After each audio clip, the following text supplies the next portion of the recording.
if you feel like a 10 in a room full of 7s, then how could you really tell if you're a 10? Right, Like, exactly. how do you know if you really that person? Yeah. For them to be that, the light for that group. Right. Like, you got to really be seeking more.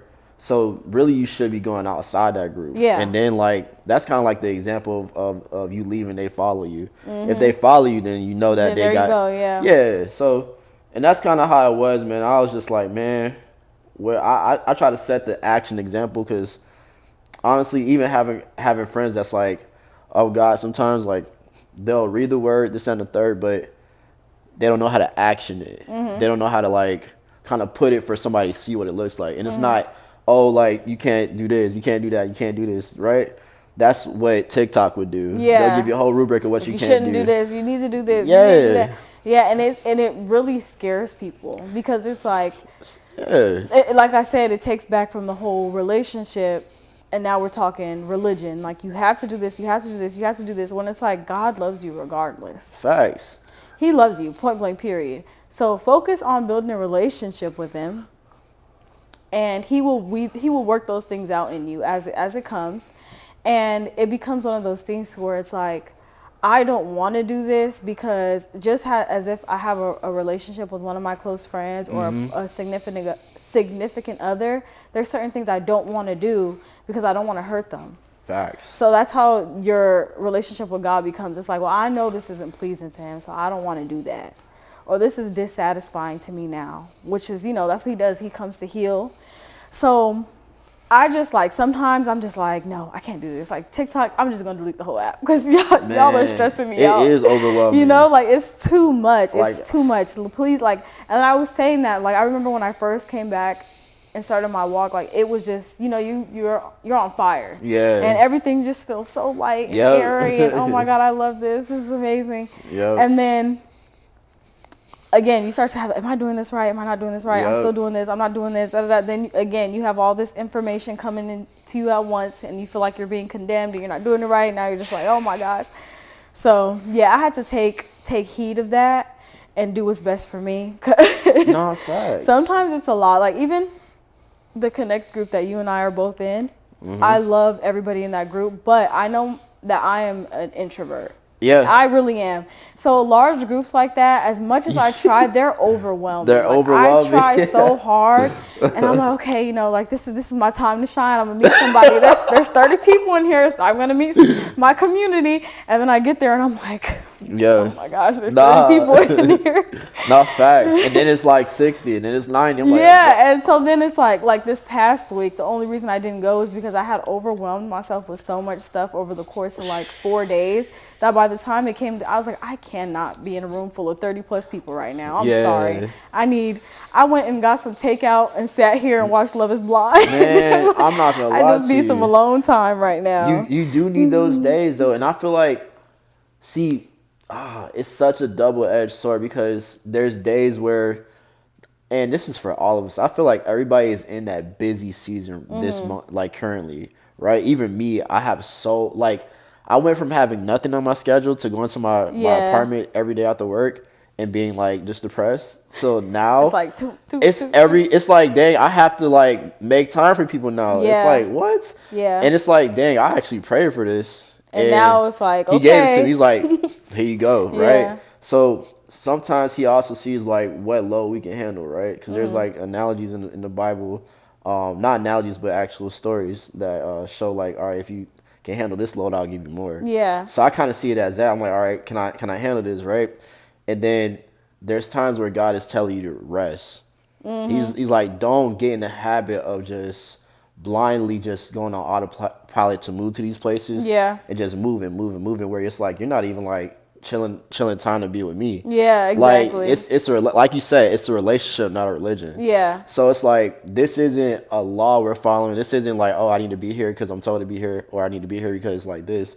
It's like you're being there because you trust where he put your feet at, because that's the relationship you have with him. And then if you feel like there's a day that he's telling you to stay home, it's because he's putting in your spirit to relax. Yeah, because we need rest. Yeah, you need rest. Yeah, that was me. That was me this week. I missed both of my Connect groups. I was like, okay, I didn't go to this one, but my one on Wednesday is a smaller girls group. So I was like, I think I can handle it. Came Wednesday, and I was like, nah.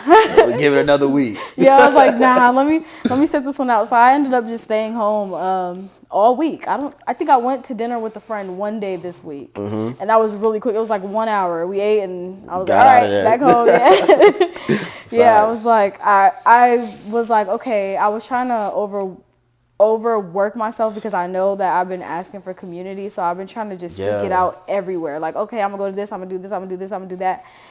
And one, I'm realizing it doesn't matter the setting, because I'm like, okay, maybe I'm looking for community in the wrong places. Maybe that's why it's not happening, right? So I'm like, okay, let me join the Connect groups at church. Those ought to be the right people, which I do believe. But also, if you don't connect with people, you just don't connect with them. Like, it don't matter what type of it's just not your people. Like, it's just not your people. I'm so glad. And I'm like, so that's why I'm trying to force myself. I'm like, it's me. Like, it gotta be me. I'm just not doing enough. And I'm just like, and I know some people, even in the Connect group, I would be like, I know I'm sometimes awkward, but it's really difficult for me to spark conversation with people, especially in a large setting. Like, this is easy. Yeah. But, but like, when there's a bunch of people around, I'm like, oh my gosh, I can't focus on, there's too much going on. So I remember in one of the Connect groups, I don't remember his name, but one of the dudes, he can tell how, like, I was just like in over my head. Yeah. And he's like, just be yourself.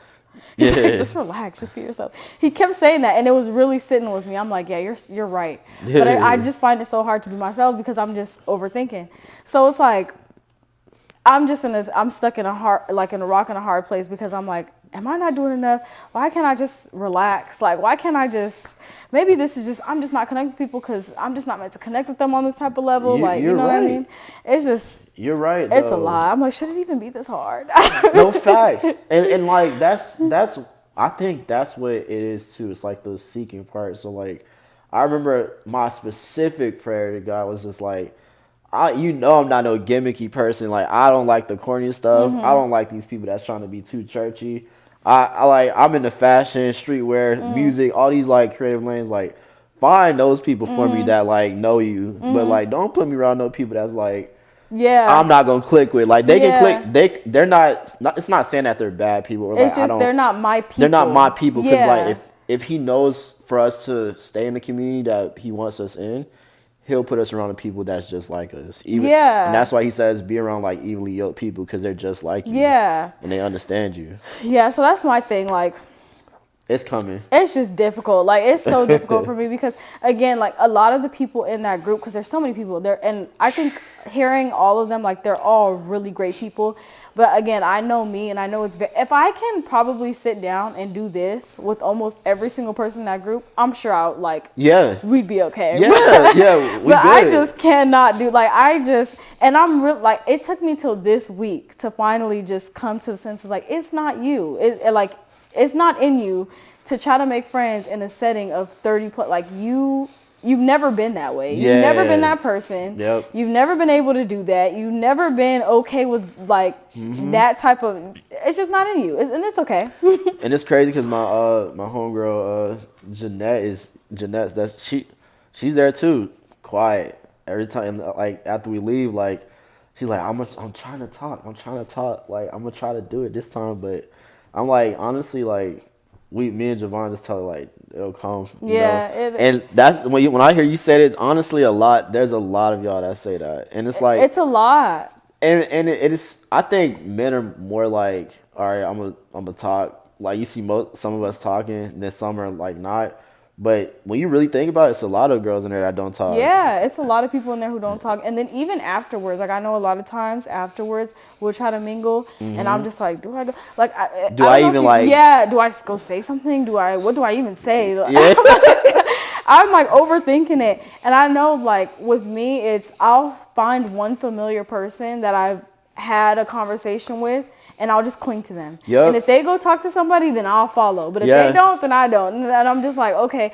And it's just like a whole mental thing where I'm just like, I can't. Like, I'm really tearing myself up about this right now. Yeah. So. Man, it becomes one of those things, and it's like I force myself into these spaces because Yep. I want to overcome that. Like Trying to beat that fear. Yeah, I'm 25. I feel like that's pretty childish to have social anxiety at 25 years old. Like, girl, grow up. But, but it's like it's really difficult. Like, I really just be like, and my friends will be like, "Oh, you don't seem like it." But it's like when I get comfortable like this, like if it's a one-up, then I can talk. We can talk. We can talk. We can talk. We can talk. Yeah. But it's just that initial, what do I say? How do I say it? Are Right. they gonna think I'm weird? Like, Yeah. do they even want to talk to me? What are we gonna talk about? Like, I don't know. I understand that too, cause man, when I first moved here, it was opposite side of the coin from now. I mean, top of this year was different, much different. I would go to work and literally get asked like, why do you always go to the corner, or like, why are you just like by yourself all the time? And I'm like, man, I am overwhelmed. Yeah, I don't know lot. any of you guys. This is like a whole new state. I've never lived out of state. Then like I remember going to my first like men's group. I would literally go in the back and just be quiet, just listening. And then like it took a while for me to kind of like speak. And then same thing. And then I eventually found one person. And then Javon came. And then Javon connected me to other places. And we formed. It kind of like, I would say you take one person and multiply them off that one person, because it's like they click with you, and it's So like then they know who can click. they with you. find somebody just Yeah. like you to click with, and then you guys kind of look up and it's like 30-30 you guys. Yeah. So I had that before. I had a friend, Jalen, who lived here in Dallas last year, and he was that person. Like, he connected me with so many people who I became really close with, but they all moved. They all worked with him. So they all moved down here from all other places to work, and then they all ended up quitting. So they all ended up moving. Like, it was really weird. So most of them What? ended up moving. So there's probably like there's one girl who still lives here in Dallas. Her name's Ashley, who I met through him, and we still hang out like quite often. Like, we'll watch football games together. I'll go to her house, she'll come to my house, Dope. and we just hang out like that. But yeah. I met probably like a cool, solid 5 people from him who I would Whoa. probably be really cool with had they not moved. Yeah. Well, I'm still cool with them, but like we would probably hang out a lot more had they not moved. But they all ended up moving, Yeah. including him. So, Dang. so yeah. Yeah.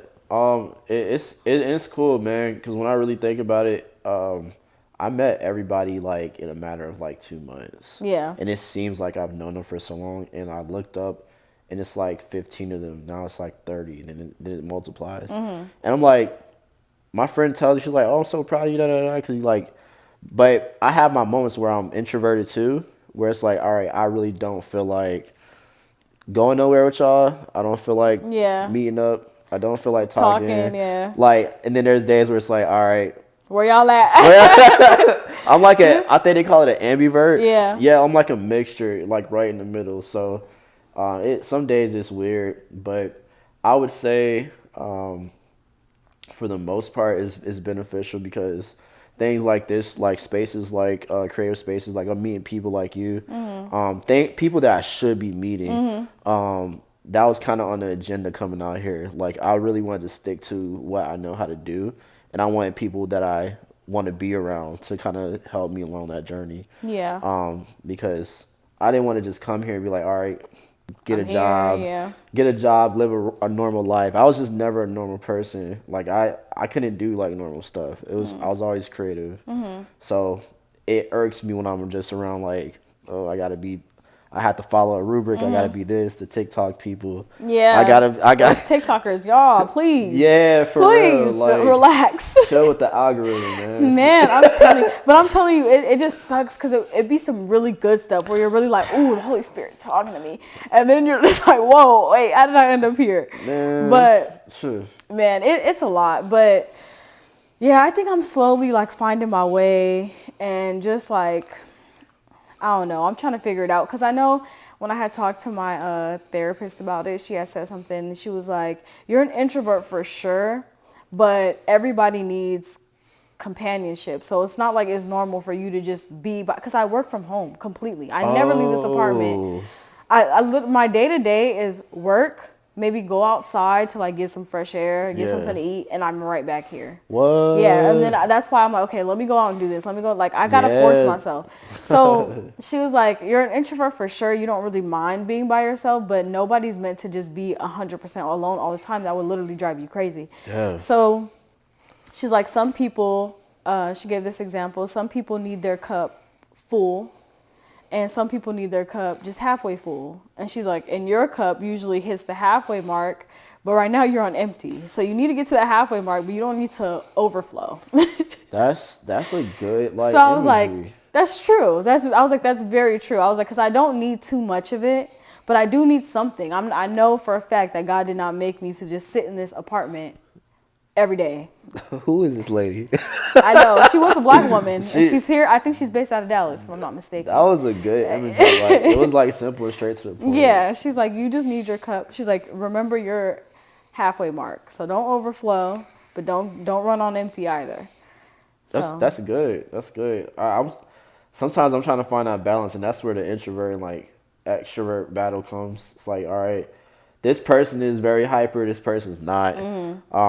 They both know each other, but I'm in the middle, so like I don't know what to disperse to these people. What type of energy should I give off? How much percentage of it should I give off? And then there's times where it's like I don't want to text back you guys. I don't Yeah. want to call you guys. I just want to be here. I just want to exist. Right, because I already gotta like be in other places by work and class and other things like that. So, and then that's not even adding on like stuff that I'm trying to do. Yeah, like, hobbies and stuff like that. Like that stuff's gonna roll in. So I'm like, all right, I gotta really delegate this stuff, and then there's people that's gonna come with that stuff. So I'm just like, but I asked for it, right? But the main thing that I try to focus on is not putting anything above God or before Him, because then I start to idolize those people and those objects and things. And I've done that in previous seasons, and I've seen the results from it. And it's not something people want to go through. Like, it puts you through storms that you don't even need to be going through. Right. So, like, that's one thing that I stick to. And then also just, like, seeking. I have, like, a resilient spirit to, like, seek. So, like, I'll pray, and this, for some reason, my spirit's, I have, like, a detective spirit. So, when I'm looking for something, or if I'm looking for somebody that's podcasting, like, what are the odds? Like, I found you, found some other people. I'm just like, man, he knew I needed that. And he put me in the same vicinity, and I'm thinking it's just a normal person. But if I didn't open up, if he didn't give me that spirit, I would not, like, even know to do that, right? So I'm thankful for that aspect of it, which is, like, my extroverted side. But outside of that, I'm trying to learn how to be more introverted as well, because there's a certain solitude that comes with it. Oh, yeah. A certain, like, centerpiece that comes with it. I remember earlier this year, one thing that I wanted to get into is reading. Reading a lot more, because that was something I just hated. No, I was looking at her because we just got library cards, so we've been in the Oh, library. no. I got my 3 books right there. I'm finishing right now. So, all right, this is cool, right? So, around Dallas, there's these little nooks, the charity library, little birdhouse looking things. Oh, yeah. That's just scattered random places. So I'll be driving, and anywhere like I would see one, I would stop and grab a book. So I've done that like about 8 times, and I've collected like 13 books just from those places, right? Wow. For the free, right? And I told myself to like read these books and then kind of mark down these markers of where I found them, and kind of tell that journey as well in my book when I write it. Nice. So that's a new thing that I'm trying to learn. I wanted to build a library in my apartment, get like the floating wall shelves, put the books in it, and I told myself to read all 13 before the year is up, and that should probably bring me different experiences in the mind. Oh, yeah. And just different angles, different insights, and just definitely instill a solitude inside me, because that's one thing I can notice from people that read. They're very just like patient, and they talk patient. They're not anxious. Like, they're just very centered. Another thing about reading, because I just started reading again a few weeks ago. I got a library card, so now I'm reading my fourth book.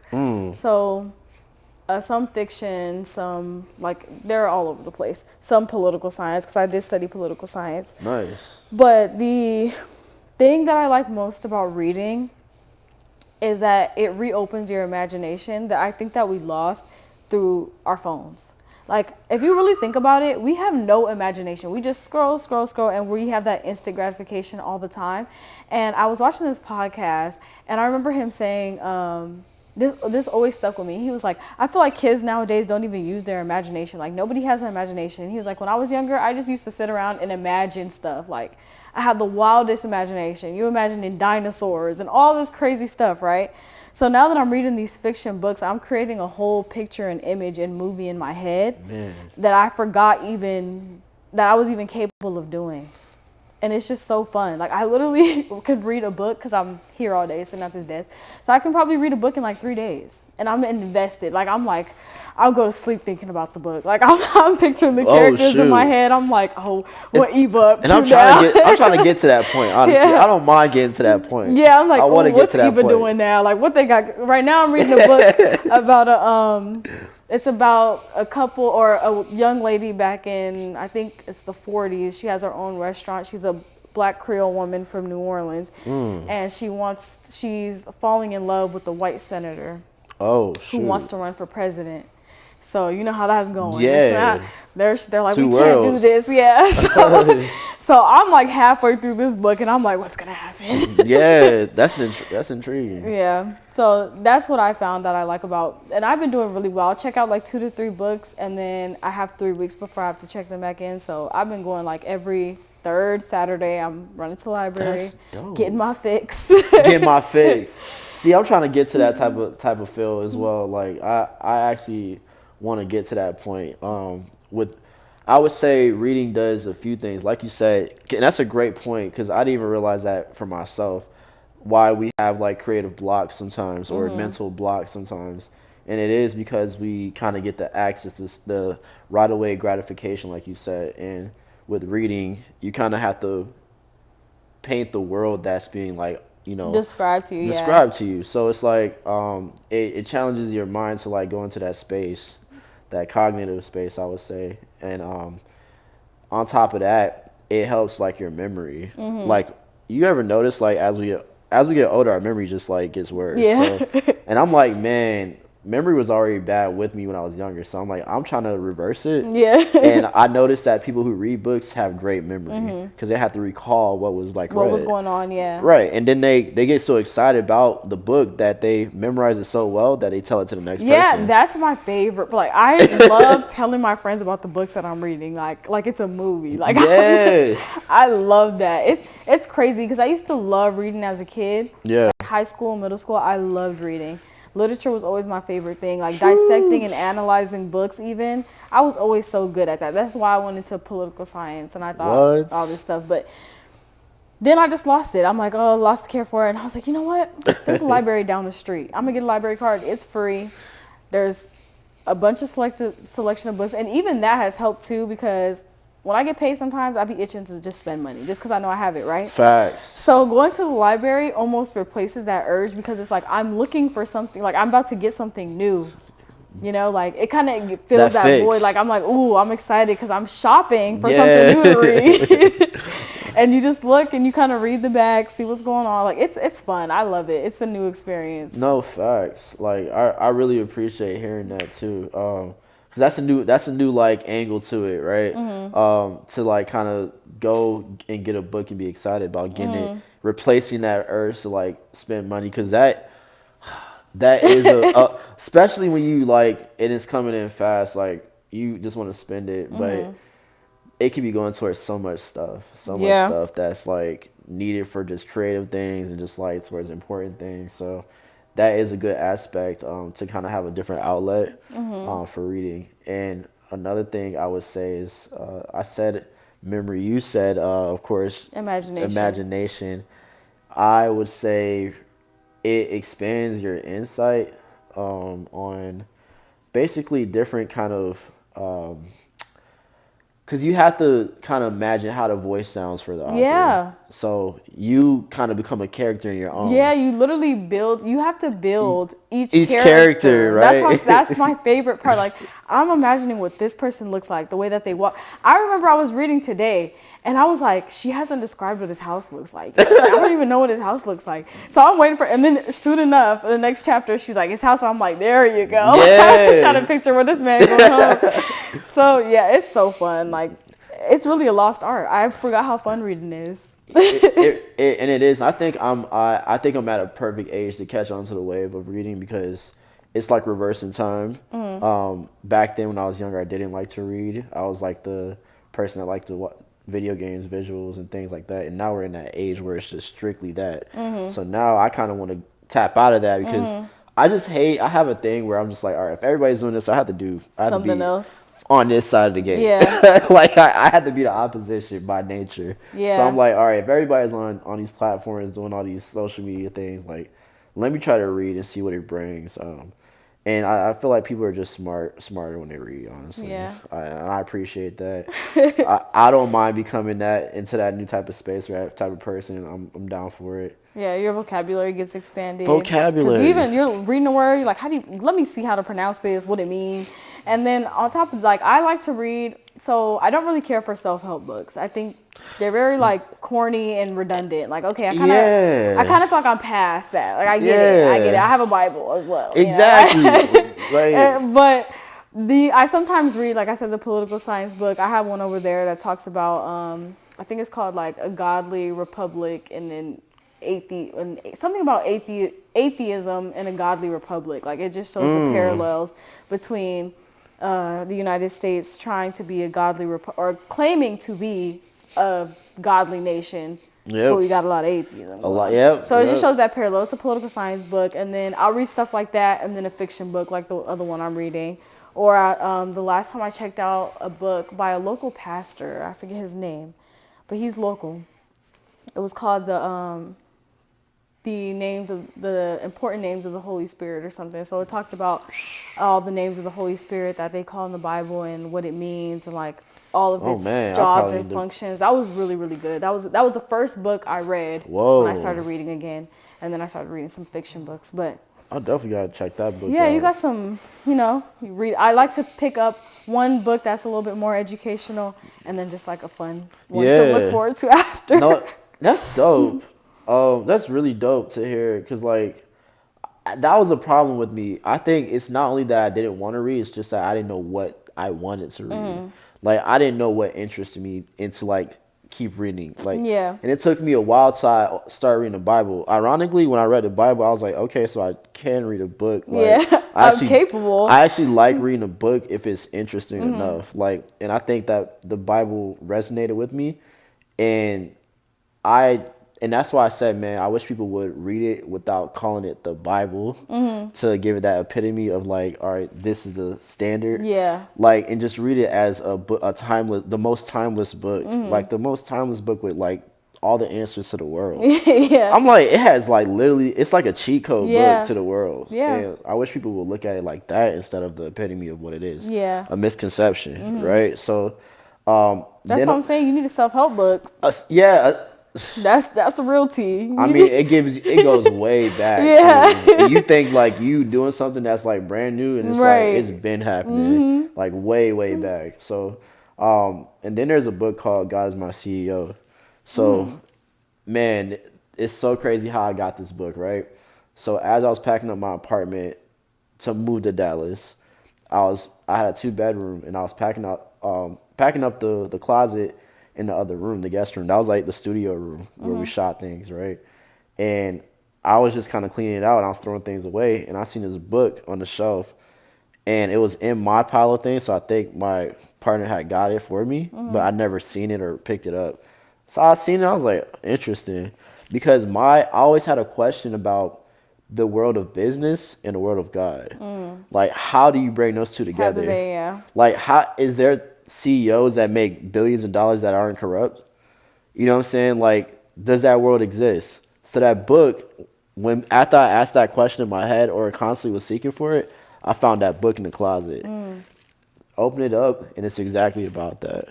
So it's a whole bunch of CEOs, top CEOs that once worked for big top billionaire companies, left those companies, then went into another chain and started making the same amount of money because they follow God. Nice. And they put God 1st. So, and it tells you about like how you can see certain companies go corrupt, or it'll require your time or require you to do certain things that's just out of line. And it's making your life kind of just out of uneasy, in a horrible spirit. And usually big business owners step on a lot of people's toes to get things done. They'll do some corrupt things. And that is a book full of different testimonials of CEOs explaining how they had to walk away from stuff that was corrupt in their organization and go to a new organization, restarted. Some of them rebuilt it. Yeah, that's what I'm saying with it. Oh, it's kind of tough. Like talking about money and God, it's like, how willing are you to turn down money? Man. To do the right thing. To do the right thing. To do the right thing. How willing are you? Because that's what the book that I'm reading now about the lady and the dude. One of his things is like he's a senator, but he also is trying to advocate for black rights. But his parents are former slave owners in the South. Oh. And he's like, and he's fallen in love with this black woman. So it's like this big issue. And he's like, and the black woman, I told him like, what side are you on? Like, are you willing to lose your career or lose your chances of being the president to really advocate for black people? And that's a good book. Yeah. That's good. And they had some scripture in there too. And he was like, there's a lot of things I argue about, but scripture ain't one of them. No, facts. I was like, I feel that. Facts. And like, man, I remember a scripture that used to pop up all the time, like on my word of the day, because I have the Bible app, and I always like tune into the word of the day. For some reason, it always resonates with what's going on. Hits. So I'm like, man, when I see it, I'm like, all right. I look around what's going on. So the Bible verse that says you can't serve both money and God, it always kind of like had me thinking deeply, like, all right, God, you know we need money to do a lot of this stuff here. Like, you know a lot of this stuff requires money.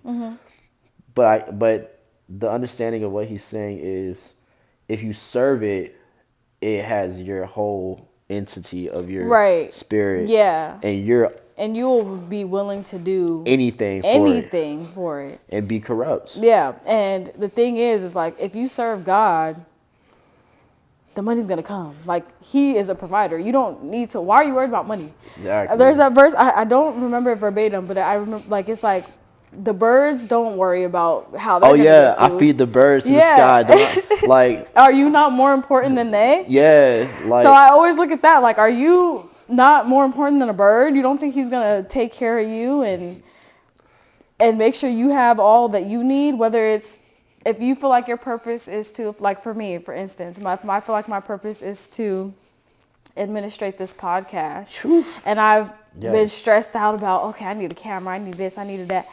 And it's like, do you not think I will provide that for you? Like, what are you doing with what you got now? You got your own apartment. Man. You live by yourself. You got a over $1,000 phone with a nice camera. You got some lights.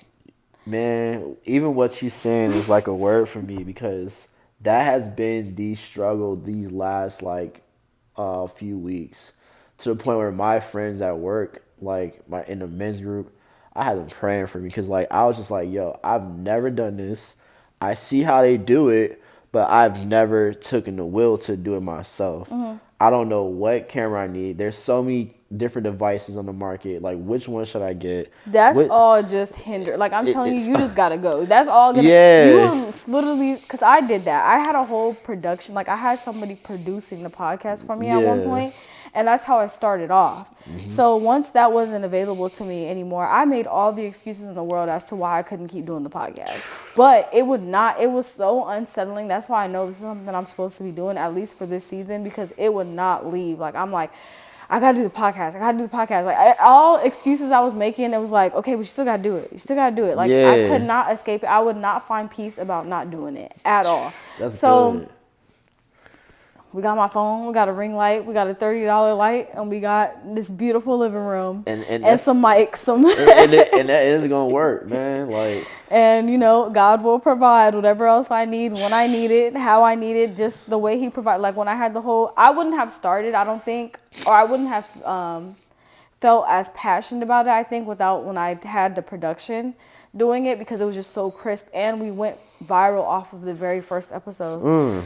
So I think that's definitely what I needed then. But it's like, okay, now that that's gone, are you still going to be obedient and continue to do it? Yep. So I'm like, because like I said, I was like, oh, well, I can't do it right now. I don't have this. That was my thing. I can't do it right now. But it never left me. Like, I never felt peace about not doing it, ever. I was like, I got to do it. I just got to do it, man. And I was just talking to my boy Billy about this, right? Shout out Billy, right? So it's crazy because a coworker told him, yo, because he's a videographer, and I remember him telling me he put the camera down for certain reasons, and sometimes we can get into seasons where we lose our confidence in God, and our confidence that we lose in ourselves. Sometimes we put that with God's abilities to what He wants for us to continue to do. So I told him, I'm like, man, he's not saying just because like you had the camera in last season and maybe it was you were around different people, a different type of season, right? Now that you're in this season, you still got the camera, you still got it. It could have broken, it could have got stolen. So many things could have happened, right? If it really was that case for you not to do it, He would make sure it's out of the occasion for you. Yeah, and to move far from it. Yeah. But you still have it, so that means that He's saying, all right, what are you gonna do now? Yeah. Are you gonna believe that I put this in front of you to continue to do it, or do you think that because those trials happen, you're just gonna give up? Or are you going to look at the fruit that was around you, right? These people that I removed you from was why things stopped. Now that you're around, right, people continue to do it, but now see how you can do it for me and the strength that I give you and the confidence that I give you. And because the word is such a double-edged sword, He gave those same words to me. And I was like, bro, you're right, because yeah, I got in a mood where I was just like, man, I don't know if I want to do this, right? Because I remember asking somebody if they wanted to like be a host, and like they weren't quite sure, and that kind of discouraged me a little bit to kind of move forward, right? Because I kind of had them set to be one, and I remember talking to Billy, and he was just like, man, even if they do or don't, keep going, like continue on with it. He was like, even if it's just you interviewing, like go with it, because He's already given you so many confirmations through people, through words, through this, like through prophetic words. Like I've gotten crazy like confirmations to do it, but I'm over here just like overthinking, frantic. Yeah, it's like just overthinking. I'm just like, man, maybe it's because I just never stepped into space before and it's new.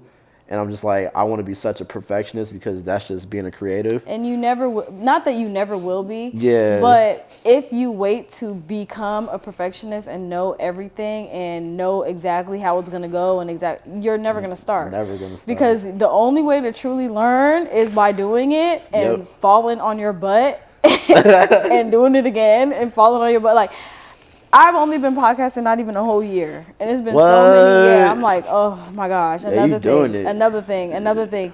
It's always something, but I would never know and learn had I not just did it. Yeah, and it's good to hear this, man. Like, and to just be in this space and just hear from you. Like, that's why I was like, when you came up to me, I was like, yeah, please, like. That's to give you a backstory. That was the mood I was in when you walked up to me. I was like so frantic that I was just like, bro, I need a word or something like to let me know that I'm supposed to walk forward with this, because I ideally want to do it for a great purpose, but I don't want it to be my own purpose where I'm like, all right, I'm trying to get shine or spotlight for myself. It's like, nah, I do want other people to know who God is that's not in arm's reach, like, and just kind of know the outside the misconceptions. So yeah, that was literally like what I was going through, just trying to really find my motivation to just go forward with it. Here's another thing, what I'm trying to learn to do too. So motivation is never going to be enough, because one day you're going to be motivated and one day you're not. You need discipline for one, because discipline is something that you do because it just becomes part of your routine. So you got to build the discipline to want to do something. But with this podcasting stuff specifically, when you get that spark of motivation, you got to run with it. Like for me, if I get a spark of motivation, I'm booking interviews. Like how I kind of messaged you spontaneously, that's because it's like I'm feeling it. I need a book. I need a book. Yeah. So that way it's like, even if when it comes to Friday and I don't feel like doing it, I don't have the motivation, I've already made an obligation. I've already, like, I can't play with nobody's time. So it's set in stone now. Yeah. And even if it's like I set up, because I was supposed to do another interview this week too. Yeah. So I was going to do 2 interviews, then I was going to do a solo episode. So I was going to have 3 weeks worth of content. Ooh. So I can just sit and edit and push them out while I had that little streak of motivation. So if I don't have motivation for the next 3 weeks, I already have the content. So, so that's one thing that I've been like really running with. But yeah, you got to just run with that little ounce and be like, okay, let me get as much done as I can. And the hardest thing is going to be filming. Ooh. So push that out. Just push out the filming. Like, I be trying to bulk film. When I had a producer, I was filming 2 1-hour episodes a day. Ooh. And then like you edit it on your own time, take your time, but we got it done. Nice. And that was another thing, just like, so I remember like we had like a whole meeting, right, with Jason. Jason was at the Connect group the first time. Yeah, Jason. I remember Jason. So Jason, like we all met at Javon's crib, kind of getting like dynamics of the podcast, how we want to set it up. Mm-hmm. And one thing that he brought insight to me is the scheduling on how to record, like recording schedule. Mm-hmm. And I was like, this is something I did not think about, but I then, because like at my job, problem solving is just such a big thing that like it kind of kicked in. So he made sense. Record, I think he said 4 episodes a month. Record twice a month, 4 episodes in total. So like on one day, say it's a Thursday, record like 2 episodes, like you said, and then the end of the month, record 2 episodes. You got 4 for the month that you can push. Like you said, if you want to just push that month weekly. To edit it, it cuts out to weekly. Yep. So that opened up, like I'm like, all right, I'm learning some more stuff, because that's something that I didn't think about, like how to record on schedule. Because it's really easy to become inconsistent, because then it's like life gets in the way. It's like, and that's another thing too with having somebody do production for me. It was nice because the quality was top tier. Mm-hmm. But at the same time, this is not somebody's full-time job. They have a life. They can't sit around and record and edit videos for me all day. Yeah. They have other stuff to do with their lives. Like, and we're not getting paid for this podcast. I ain't getting paid. I'm doing this off of pure passion.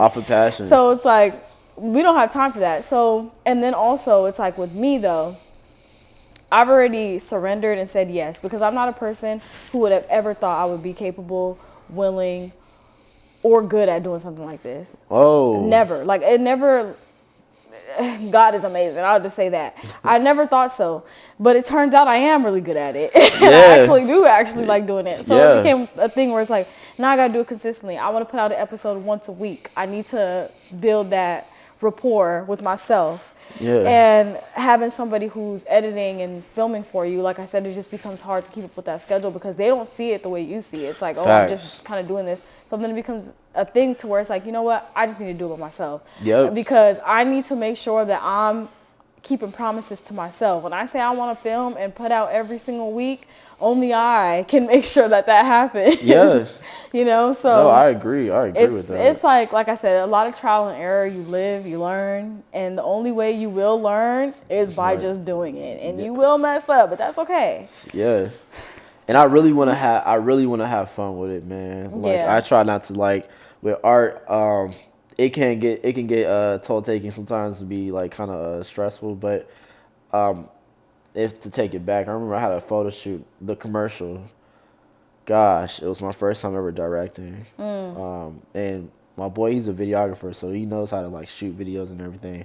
But you also have to know what visual aspect you want to give them to shoot. Yeah. Because you're thinking like a videographer just knows Gonna come in and take the whole creative control. right. But he's like, all right, what do you want me to do? Yeah. Like, where do you want me to shoot? What area? What location? Like, how do you want me to shoot this? Nighttime or daytime? Like, all that. I was like, whoa. Right. People. I didn't really, think that far. I did not think that far. Then like I'm over here, we're in traffic, mid city, cars are coming.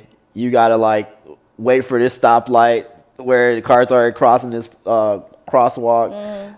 Record. Then I got the photographer like shooting, trying to catch shots while it's a stoplight. Then it was one scene. We went into a hotel. And because I wanted to really get an elevator shot that was on a commercial, and we went to the hotel, and like I remember the hotel like receptionist was just like looking at us crazy because it was like seven of us, right? She's like, okay, so I was like, just go straight to the elevator door, and so we did. We pressed it, went to the second floor. There was like a lobby area. And we literally, people from upstairs and downstairs could not get the elevator because we were constantly pressing the button to use it. So, because it was for a shot. So we had to open the door, close the door so he can get that visual aspect. And literally people could not get on the elevator the whole time. Oh no, those poor people. So it was like, all that goes into like, oh, and then we go to 7-Eleven. The shot where they're grabbing the drinks. She's like, what are y'all doing? And I'm like, oh, we're trying to record a shot for a commercial, right? She's like, He's like, get out of here. Yeah, y'all can't do that My here. boss ain't telling me that. I don't get paid for this. She's like, She's like, y'all can't do that here. And I was like